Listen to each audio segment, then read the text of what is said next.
Considering that St. Patrick's Day is 2 days from now, we thought it made sense that we made ourselves a Guinness beef pie.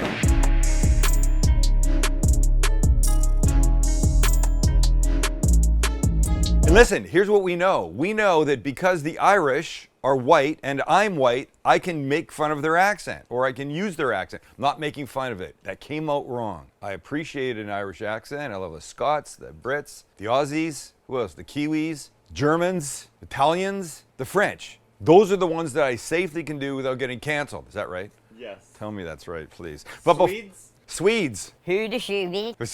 That's the, what was that, Muppets. It's the only Swedish accent I can do is the Swedish chef. But before we do any of our cooking, and boy, it's gonna be delicious, a public service announcement. The scammers are back, ladies and gentlemen. We should have some like dramatic music for this. The scammers are back. In force. I thought it might be one, but apparently there's multiples of them and they want to prey on you. So I'm gonna say this, we will never reach out to you in the comment section under one of our videos, tell you you've won some shit, and then ask you to pay for shipping. That will never happen. We will never reach out to you in the comments under a YouTube video, period. We might react, but we're not gonna ask you for money, ever. We'll never use Telegram. Some guy, what was that? Telegram, I didn't even know what it is. Well, I'm old enough that I know what a Telegram is, but the Telegram app, I have no idea. Have you ever used it? Anybody ever use it? No, it's ridiculous. People are getting reached out to, they say, oh, you've won, like, what was like a gas cooker? It's just stupid bullshit. You've won this and you've won this. Reach out to us. A Sony camera. Sony camera, like we're giving away Sony, because that's what we would do. We would give away fucking Sony cameras. It's not a photography channel, but just have that in your head. We're never gonna ask you for money. Here's what we're gonna do. If you won this, for example, we would read out your name and then have you reach out to us. That's how it works. That's the only way we're gonna do it. Please, don't fall for this bullshit. We hate them. They think you're an easy mark. Don't be an easy mark. I feel sorry for everybody that has that name of Mark. I'm an easy mark. Okay? Is that we good? Let's get to the business at hand, and that's making this Guinness fucking pie, 'cause it's gonna be great. I'm even making my own pastry crust to go on the top of it. Can we go to Ireland, please? Wait, it's supposed to have mashed potatoes on the top. No, that's shepherd's pie. That's what we talked about. We did not talk about that. No, you said, wait, hold on. And we're making it with we're making a shepherd's pie. I got potatoes. I can do it. Wait, let's just go back to our text. How did this happen? Sons of bitches. Okay, we can do that. I just need I need 5 minutes just to check one thing. Change of plans. What do they say is the #1 problem in companies? Lack of communication. Well, Max and I thought we communicated pretty good last night, but two different thinking. That's all good. So we're gonna make a cottage pie, which is shepherd's pie, but made with beef. Shepherd's pie is made with lamb. But the version I was going with had cubed chuck that was gonna go get cooked with the vegetables and stuff like this. So now I need to grind this to do this sort of properly. Good? Good? Good. Good. So let's carry on our new mission. We'll start by grinding this. So in we go. In we go and out we go. This is about 1.5 pounds of chuck. Let's get her all ground up. And we're done. Perfect. Beautifully ground up. We'll carry on with our pan like we were going to before. Because our first version was gonna have bacon in it, our second version will too. And while I might not normally put all these vegetables in a cottage pie or a shepherd's pie, I mean, I got them. Can only make it better, right? Much better. So give these just a quick little stir around. A little how do you do, as they might say over there. Or a fucking how do you do. And after about a minute or so, might as well throw our beef in and get this a browning. Great. Oh, it's gonna be fabulous. So we're just gonna cook this until the red is gone from the ground beef. But look, when you grind your own, look how pretty it is. That's beautiful. All right, you see this liquid in here? The meat's cooked. This liquid is not anybody's friend, so I'm getting rid of it. Okay, that little bit will be fine. So we'll put this back. We're gonna add a couple things, salt and pepper.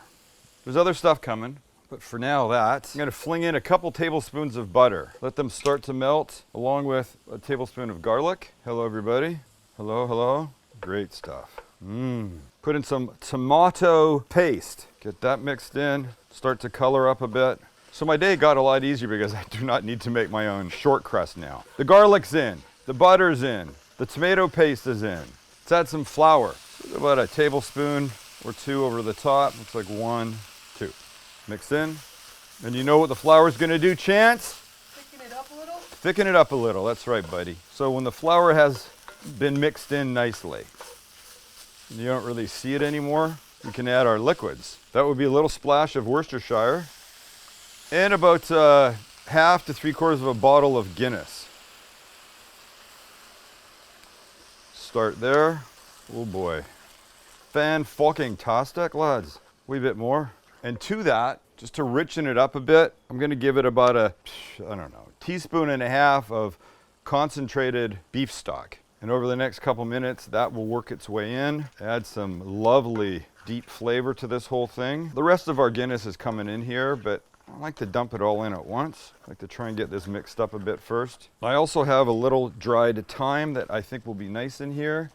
Maybe half a teaspoon. So mix away, mix away, mix away. We don't want this too dry, but we don't want it too wet. So it's starting to get there. I think another minute or so, and I might be able to move on to our potatoes. But first, one quick taste. More salt and pepper. But you know what I like? I really like the Guinness in this.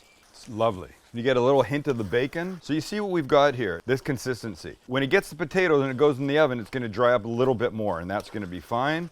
So I'll take this off the heat, and it will be potato time. You know what that is? It's potatoes that have been peeled and cooked until they're soft and then put through the potato ricer. This is how I make mashed potatoes. So now here's what we're gonna add to it. We're gonna add some butter. Boy, I wish that was soft butter. I wasn't really thinking, was I? So you can see it's hot. We want that to start to melt in. Okay, okay. A little dry there looking, Sam. Well, that's because not everything's in yet. Calm down. And what will be added will be some half and half cream, or half and half. Would you say half and half cream? You say half and half. No, half and half is milk and cream. So Right. So you wouldn't say half and half cream. Half milk cream. No, you would just say half and half. And I want these smooth. I don't want them dry, but I also want them seasoned. SPG, salt, pepper, garlic, our BFF, available shopsccg.com. Keep it at the side of your counter and use it in everything. A little bit more, and I'll show you why we want a little extra creaminess to these potatoes, which is almost there, because we're now gonna add some cheddar cheese, grated in. Maybe a 1/4 of a cup. It's just gonna add a nice little extra flavor. Better be Irish cheddar. That's Irish cheddar. I'd use no other. These are all mixed in nice. I need one thing to help me put these on top of the beef and the vegetables. Actually, I'm gonna have one taste because I'm dying to. I love mashed potatoes. You know, you really need a lot of salt and pepper with potatoes. They are just an absolute boring blank canvas. And a wee bit more cheese. And this is the time for a sharp cheddar. Don't be using some weak ass, barely cheddar tasting thing. These are done. Let me wipe this and we build it. All right, here are the components. I could very easily just put spoonfuls of the mashed potato on top of the beef part, but I want to make it fancy. So I'm going to pipe it on, but I don't have a proper piping bag. I'm not a baker, so I'm going to use a Ziploc and go like this. The smell that's wafting is fantastic. Last minute idea. I have a little bit more cheese here. Let's do this. Because why not? Because we can. What am I going to save this little nub of cheese for what? For nothing. No nub of cheese for me. I have no need of a nub. No nub. It's like Seinfeld. No nub! Great. Now here's what we do. We take our Ziploc bag, we close it, we make one little cut here, like that. And if we're smart, we can make this happen. Where the fuck did this come from? Wait till the tips get a little bit brown. So, if it's not obvious, just work your way all the way around. And this is a 12-inch cast iron pan. I think you all know that. I think a 10 would have been better. It would have just sat up higher, but it's okay. This was 4 russets. That looks to me almost the perfect amount. Looks great. Okay, the only other thing, which I'm gonna want for just a little bit of top color, is just a little tiny bit of smoked paprika. All right, my oven's on to 350. This is gonna go in for about a half an hour. I'll bring it back out. You can call me Betty Crocker, and we'll have a bite. Or Martha Stewart. And here we are. Oh, stop it. I know what you're thinking. Sam, that's very fancy. Wait, it's gonna get a little fancier. There you go. You see how the green just sets off the beautiful smoked paprika on there, the little brown tips of the mashed potato things. What would you call that? Peaks? Just the tips. Just the tips. Oh, that's purty, man. That is darn purty.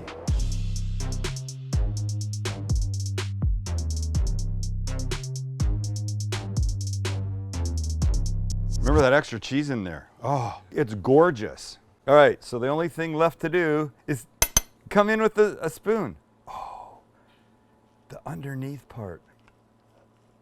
Like, look it down. That's what I love. And for me, it's perfect because it's not like wet. It's just great. And on we go. Oh, it's beautiful. I kind of like these edges too, though, like that. That makes me happy. We grab a fork and we have some. Look at these little horns. Crispy little potato horns.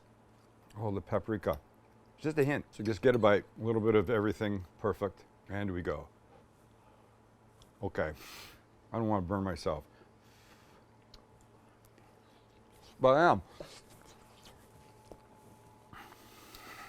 Oh, damn it. Oh, holy shit balls and damn it. If a left turn at the beginning of making something can make it come out this good, then we should start all our recipes in a different direction and then change them up. Boys, you're gonna love this. I hope there's some left when I'm finished. Thanks for hanging out. Make this, make everything. Go buy some Sam merch and pans and knives and BFF and the apron, the BFA, best fucking apron. I said fucking quite loud and I toned it back on apron. Should be best fucking apron, not best fucking apron. You know what I mean? And don't get scammed. We're not reaching out, making you pay shit to send you free things. That's fucked up. This is not.